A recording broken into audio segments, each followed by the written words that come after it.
Welcome to the FYI show. On today's session, we will be discussing premarital sex. The first question, why doesn't the church talk about sex? Well, not okay. I think the church doesn't talk about sex basically because it's a very dicey topic to try and address. Okay. I think the thing is, oftentimes the church focuses on talking about righteousness and how to do things right, not necessarily picking topics or specific topics to talk about. So talking about righteousness, what would Jesus do in this situation? Mm-hmm. When you sort of have that mindset that what would Jesus do in this situation, you can say to yourself that, oh, I wouldn't indulge in fornication, I wouldn't indulge in these things. But these things are explicitly written in the 10 Commandments. Okay. So I think it's a topic that even parents don't want to talk about so much because they think the moment they mention it, your mind will sort of get you thinking. So what exactly are they talking about? You want to explore or do something. That's the concept, or that's the mentality that I think is preventing them from talking about it.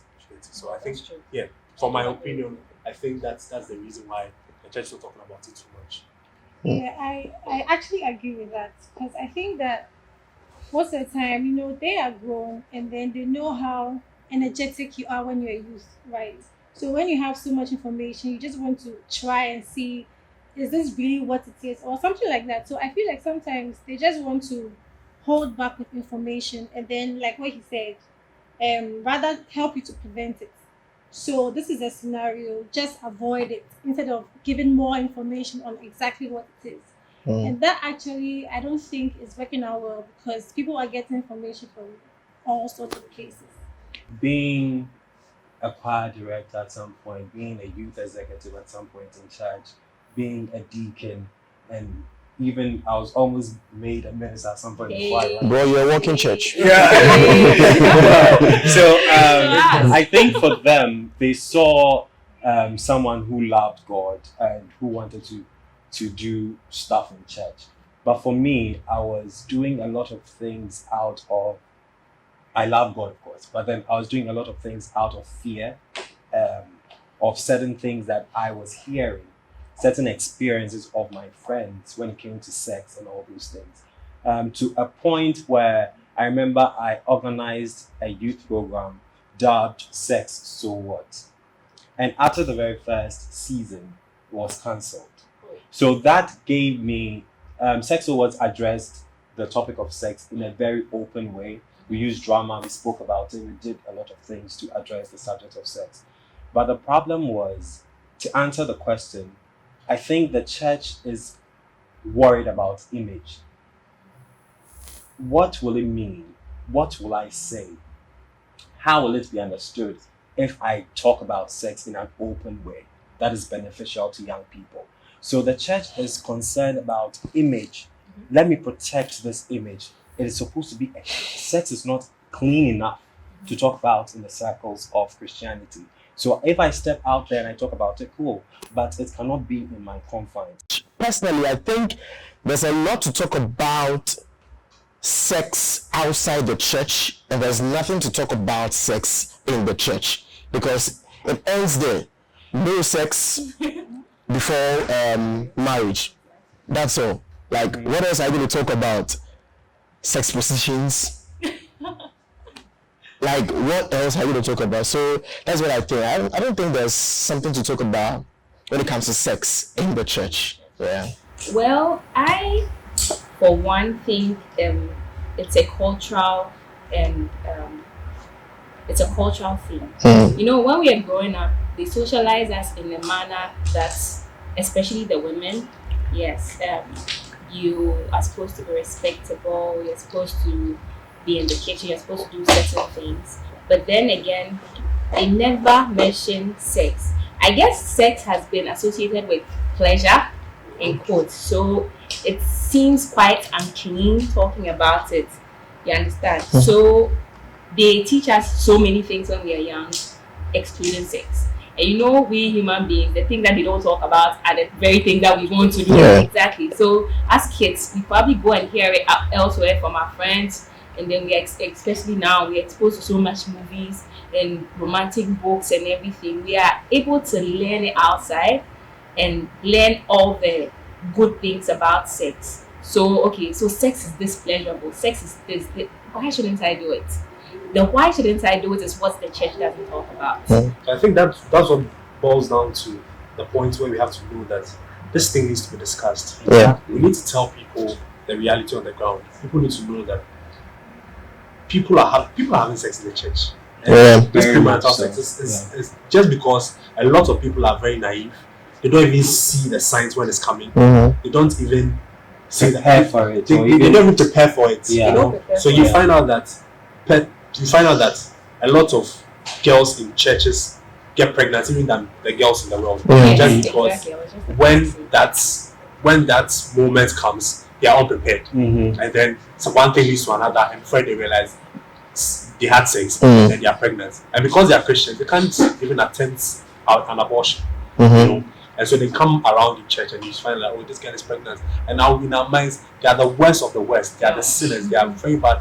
You know? unfortunate because we as the youth that we are coming up, we are doing the same things that our parents did by shielding us from the actual information. Because with youth programs, they talk about relationship and how a girl should submit and then a man should love the wife, but they never talk about sex. Like you hardly hear them, as if it's not real, as if people they actually close their eyes like, okay, we are not doing it, but they know that we are doing it. Sometimes I think Talk about it. we don't fear God enough.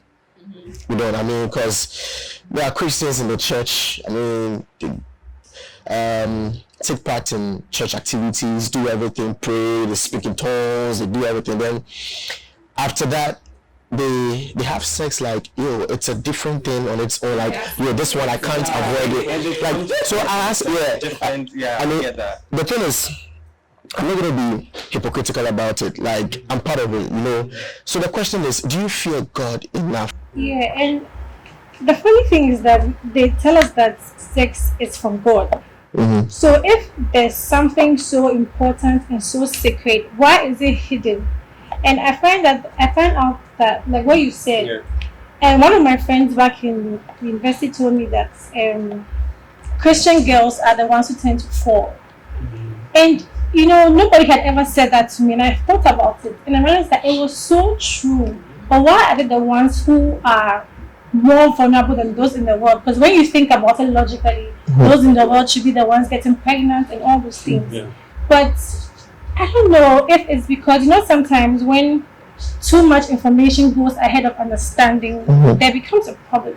So I don't know if the church is trying to get the youth to a particular level before they actually talk about it. Or, I mean, I don't know, but then our generation has changed. Because that's a class 2. See, they know what's happening. For me, right, I think that the reason why they think that sex is good is when you come to get married. That is the only time you ever hear the church mention that sex is good. You go for counseling or something, but you never go for any youth program for them to tell you that sex is good. Understand? So it goes back to the fact that sex is seen as sinful in some way. Maybe it has to do because it has to do with our private parts and stuff like that. So they feel it's too unclean to talk about in church. The parts where you said that they don't talk about sex until they get to. I would have agreed with that church, with the notion of the church, if we did not really have sex drive till we got married. Like, Thank you. it will come when we get married. But the sexual drive is there. And sometimes, even by virtue of us not being married, it's even higher. You know? So that's why I feel it's important. Why do people indulge in premarital sex? Why? Why do people indulge in premarital sex? I will say exposure. People are exposed to a lot of sexual content, especially now these days, because I mean, even cartoons have a lot of sexual content, kissing and other things, and then you ask yourself, okay, I'm an 8-year-old girl, what's that? What's kissing? And then, you know, mommy and papa, when you are children, they'll try and also do what they see on TV and everything. So I think it's curiosity and exposure that also causes people to like engage in premarital sex. And I think that for some people who have enough information about it, or let's say I have a friend who actually did it, and told me about it. Okay, so in my head I'm thinking, I can play it safe up to a particular point. So some people feel like I can control myself up to the point where like the actual sex is about to happen. So we can touch, we can fondle, we can do all those things, but I can control myself. And because they want to taste what is pleasurable, you know, sometimes something is too good. Self-control. And the point about fleeing. So to use flee is more like, don't do, I'm not coming to speak in tongues. And not save you. Because there's this scripture that talks about sin being condemned in the flesh. So it's a battle that you really do not want to fight. That's why it says flee. For people who are about to get married, it seems like we have traveled far. So even if we do it right before, so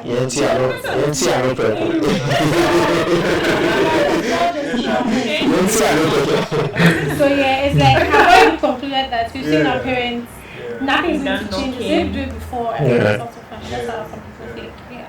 First of all, it's because it's as you've all have said, it's pleasurable, and there's a friend of mine that made a statement. He said that that's your Bible. You have to edit it all because what she said afterwards was there are certain men that you get married to that they cannot perform sexually. Okay, so in the church knows that if you marry someone who cannot perform sexually, they will nullify the marriage. Like that's what the church will start by doing. Because to even call a marriage, what's the word? Why do we go for honeymoon? There's a word for that. To consummate a marriage, sex is required. So without it, it cannot happen. So her concern is, if I don't have sex with this man before marriage, how will I know that it is possible for the marriage to be consummated?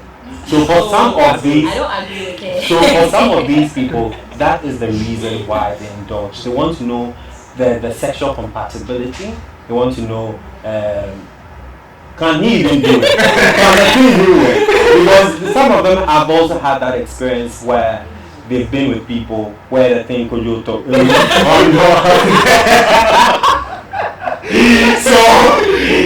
it's also a concern. I'd want to, sex, yeah. You know, now, right? I think marriage is viewed to be too selfish because the Bible talks about marriage, right? And the reason for marriage is for Christ. To be very honest with you. Now we think that it's for our happiness, it's for our pleasure, but that is not the reason the Bible gave for marriage. I mean, if you read the Bible, you understand that marriage is supposed to be the kind of relationship that Christ has with the church. No matter what, it's supposed to work, including sexual problems. So then, I can't marry someone I'm not sexually compatible with. But that was not God's intent for marriage. God's intent for marriage was you go inside no matter what. You stay inside because I love you no matter what. That is His love for us. That makes me cringe a little bit. You said that marriage is for the kingdom of God and has very little to do with us. Yes. I think you're speaking from the ideal point of view. Exactly. Yes, I think that is what I'm speaking from. Realistically, I think these things are not. I think it's not the Bible talks about help meets. We meet in our help meets. Okay. A help meets should be someone who meets you. So as a meet. So you guys are meeting. There should be compatibility. When it comes to the sexual compatibility and all these things, I think it's a very valid point when you look at it from their point of view. That hey, this man that I'm going to marry, is it possible for him to even satisfy me sexually? Or this woman, is it possible for her to satisfy me sexually? This is the point where it comes to praying about your spouse. Praying about your spouse very well. When you are praying about your spouse, all these things will be catered for by God. You know, you have to pray about it very well. It might seem like, oh, anything you say, we're going to pray about it and be led by the Spirit. But then, these things actually produce results. And I think people engage in premarital sex because most human beings think it bonds the relationship. You understand? They think, okay, so you don't have sex with me, then you don't love me. You know, there are some ladies, they want to prove, you know, like they have nothing to give apart from that. So they can't. No, some ladies, no, listen. I respect you ladies so much. You ladies are actually very intelligent. Some ladies can't defend why they won't have sex with their boyfriends. You understand? They allow the guy to just beat you to it, like, yo, so you don't like me, you don't love me, that's why you don't want to open your legs for me. Defend it. No, I'm not doing this because of this and that and that. I respect that. I mean, if I'm not in for it, I'll leave. Yeah. I'm a guy, so I know what I'm talking about. And these things, it basically mostly works on the church girls. Easy. So she thinks, okay, this is my boyfriend. Okay, I have to prove that I love him. He's the one. Easy. How did they get there? Get where? To the That point that they get to that point that say that have sex with me before I believe that we are bonded. Do you know, it doesn't come just like that, too. So how does it? Listen. Usually, right? Relationship, especially if you are in a relationship with a guy like me. I've seen a lot when it comes to women, when it comes to relationship, when it comes to sex. I mean, I see women each and every day. I go on set and the lady will go like, Jeffrey, hold my bra for me. I want to change. I'll hold it like that. Okay. So it's easy to manipulate a lady. Maybe not you, but most ladies out there will fall for. The thing is, before a lady gets to that point, every time something happens. Have you heard the song before? Love not catch you before. You waiting after marriage sex, it's kind of something else, because maybe what if the person happened to be impotent or can't satisfy you in bed. So sometimes to having sex before marriage is quite a good thing, though it's not good in the sight of God, but in a way, when it comes to the human aspect, I think it's okay. If I should leave my girlfriend that I slept with or I was living with her before, you know, if I should leave her to another woman, that's a sin. But if since I'm convinced that I won't disappoint her, it's the one I wanted to marry. Sex there was nothing wrong with me having sex with her. I was not really ready, but me catch her no. Odi so kakra, but wait me in this one na. It's your boy I'm kind of say, oh no, pause. You ain't trying answer. I say that be then you are not serious. I think when you're serious, it's not need to. If we are in the same church and you are telling me that we should have sex before we should marry, I better go outside and date there. It's better. Okay, what if I sleep with you and you don't marry me? What if I sleep with you and later you go and tell your friend, oh, Charlie, I chop him. You too, you can go and chop him. What if I do that? Sex before marriage is something else. I don't think I will feel her the same way when I get married to her. So I feel I should preserve myself and preserve whatever I want to feel for her till we get married and we can have it. Like, actually, boys nowadays, they'll use marriage as an excuse so that they'll get what they want. So you, the girl, you have to be strong for you to get him married first. But sometimes you really have to know what you are going for. You don't have to go for something you can't contain or you don't want afterwards. So I would want to do before. That's when we are in our courtship. I'll do it before marriage, yeah. And I think, sir, God bring us compatible people. So the Bible can also make a woman who is comparable to you, which means that in all sense, there is only that woman who can understand you. So I think, sir, if God is bringing a person to you, then the person is perfect. So you don't need, to me personally, you don't need to say also a answer. Because if you enter into the marriage, I don't think when you have sex with your partner, that shows that the person really loves you or will get married to you. So I would rather wait after marriage before we have sex. Yeah. Before trial. I know, like in church, they say like marriage before sex. You see, but I mean, well, having sex with my girlfriend is okay to me. You have to test the waters, know what she like, her sex life. Yeah, I would like to know who I'm getting married to. Maybe he's not my type, my taste, like not what I really want to live the rest of my life with. So I would like to see what I'm going for. Okay, so we'll definitely have sex before marriage. So the third question is, what do I do when I'm horny?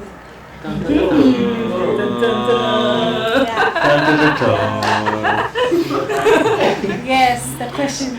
Well, let me talk first and then you guys will. Don't say my point. So every time when we hear, oh, what do I do when I'm horny? People say, oh, go and jog. Or bath cold water. Bath cold water. Or what are your hobbies? Does this book be Catching for Boys and Girls? What's inside? What are your hobbies? Do this, do your hobbies, all those things. But at that point, what is reading? What is drawing? They say everything. Okay, so at that point, you can't really. It's a state where your mind loses control. Okay, and first of all, being horny is not a sin. It's a biological something. Okay, it's like blinking. It's like breathing. Okay, it happens to every single person. Okay, it happens to the most spiritual person you can ever talk about or think about. It's a biological thing. It happens. So first of all, it's not a sin, but it can cause you to sin. That notwithstanding, it can cause you to sin. So I think that when you are horny, that's not the point where you are now. You said being horny is not a sin. What causes the horniness? What about? So I'm saying that because you can't just be there. You are horny, like. Oh, you can't. It's fun. Really? Yeah.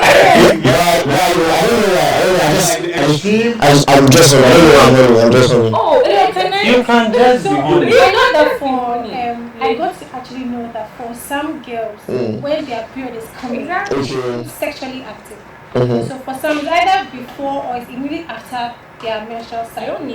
So you don't need to see. So you, for a girl, I think that you just need to be aware. And the funny thing is that I got to know about this from a male, not even from a female. So I was actually very surprised. I mean, it actually explained why. I don't think most people know that it's something that happens.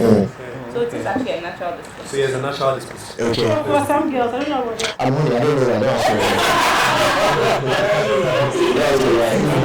Let me just share this. Should I? Yeah, sure. Because I feel this. I want people to understand that it's not a sin. Because there are times where you can be in your room. Let's say you are in your room and listen to gospel. Are you sure it's gospel? There's gospel music. And let's say you just had your prayer time. You just had your prayer time and you're probably sleeping. And you might just feel some way like, what is happening? But then at that point you're not thinking about anything. Your mind was clean. But then your body is just reacting. Sometimes when you're praying, like sexual thoughts can just run. I didn't want to talk about it. Do you know what I do? I think I'm seeing the pictures like this. I just want to catch that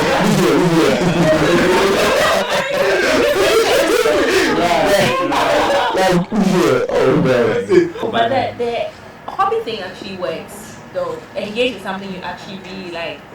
I want to be on your shoes. I still want to be on your shoes. Yeah. It does. No, it actually works. You know, maybe you like swimming, you like doing like a lot of maybe jogging or something. So when you get those kind of feelings, maybe just go and swim. I think it's easy for ladies. Okay. Swimming can. I think it's easy for ladies. Like just activities work, swimming, working out, jogging. I mean, it's cliche, but it's cliche for a reason. Because it works. You know, but there's a point where you get to. That's what I'm saying. I think it's easy. I think it's easy for ladies. Put it up in your head. You know, before you get to that point, you would have entertained a lot of thoughts to get to that point. Oh. Do you understand? So before you do entertain that thoughts, engage in something. I recommend swimming. I like swimming sounds. So yes, please do. Okay. What if there's no pool? That you wait to get a pool, forget that you're horny. And it's often safer when you've not tried anything before. Exactly. When it comes to like, oh, okay, I have this feeling, but I don't really know what to do. Yeah, so I don't really know what to do. But then, if you've had an encounter, if you've had sex, if you've if you've masturbated, if you've done something like that before, and then this thing comes, you'd be like, you'll be looking for a way to sort out yourself with those means, okay? Masturbation will present itself to you. The woman will call you, like, sin will come, yo, what's up? You call it. You know, and at that point, you'll be trying to look into your phone, trying to call your exes, resolving problems. So don't miss me. And when you close, that's how you feel like, what's all that? This is what I do. I don't know. It works for me because I'm an actor. I mean, hopefully you can relate. I'm a master of my emotions. I believe my brain is the CPU of my body. Like, it controls everything. So I talk to myself a lot. I give myself a pep talk a lot. I ask myself questions. Should you do it? No, it's not important. Don't do it. Okay, snap out of it. It's very good to take a stance on something before it happens. Exactly. It's true that you may fall. These things, sometimes it's very easy for you to fall. But then when you decide that you do not want to fall, I think the times that you fall are fewer. Okay. Don't you need the experience of sex for marriage? All I can say now is that I've seen people who married as virgins who have managed to find their way out. Because that's the point where you can use internet well. Go and research and then find. Like, everyone becomes a pro. There's a point that they were not. You understand? And marriage is a long way. Even if it's bad in the beginning, it will be good. You understand? So you don't need it. You can have it, but it's not something that is a need. I don't think it is a need. So because in the marriage, you surely build it up. You do things. You guys will make mistakes. You will build up. I'm not saying this out of experience. I'm saying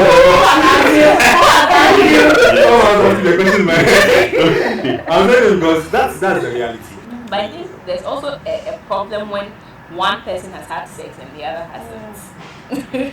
When we are talking about the reality, maybe the girl was a virgin and the guy is not. So the guy had had sexual partners that did some skills that would be expectant that the wife would probably do that. That kind of creates some sort of gap in marriages that also tend to bring it down a bit. It's going to help your marriage when you know what you're about. Don't just enter into the marriage like that, naive, like you are very fine.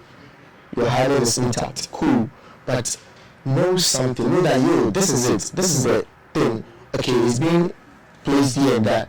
Know something about the whole sex thing. If you're already indulging there, you can actually stop.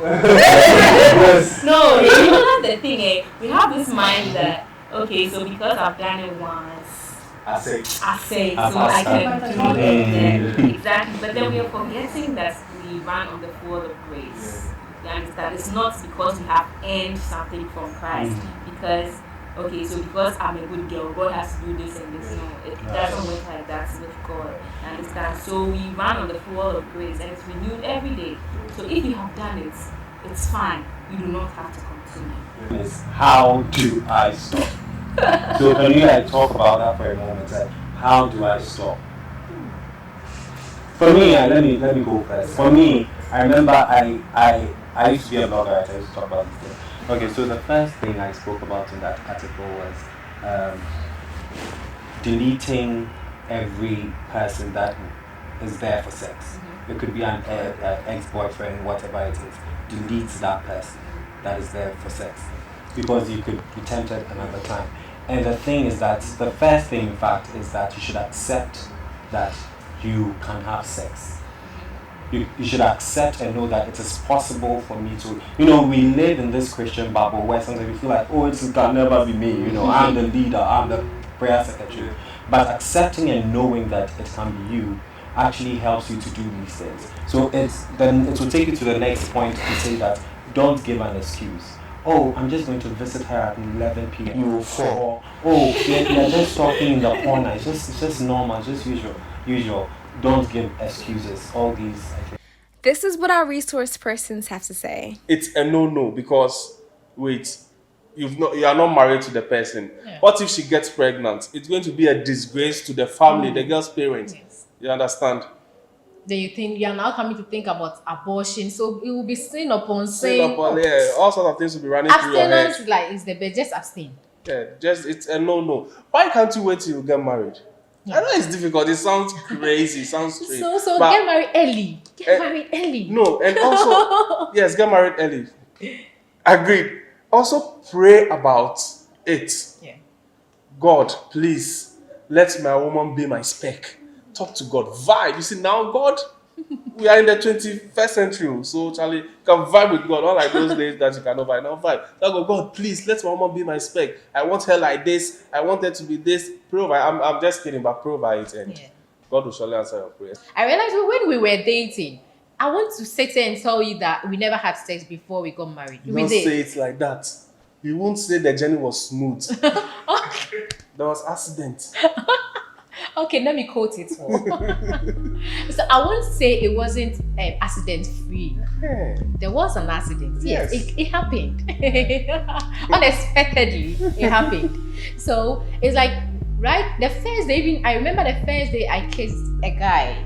I dreamt that there was a star in my palm and it was just vanishing. So I thought, and also when that accident happened, I felt that clouds over me. I don't know if because of my religious background. That's how I felt. So I felt like, oh no. So I told Ni, so we sat down like, Ni, okay, this is how I feel whenever we do it. So let's talk. Hi, I'm Sarah. Hi, I'm Emmanuel. Don't forget to like, share, Comments and subscribe.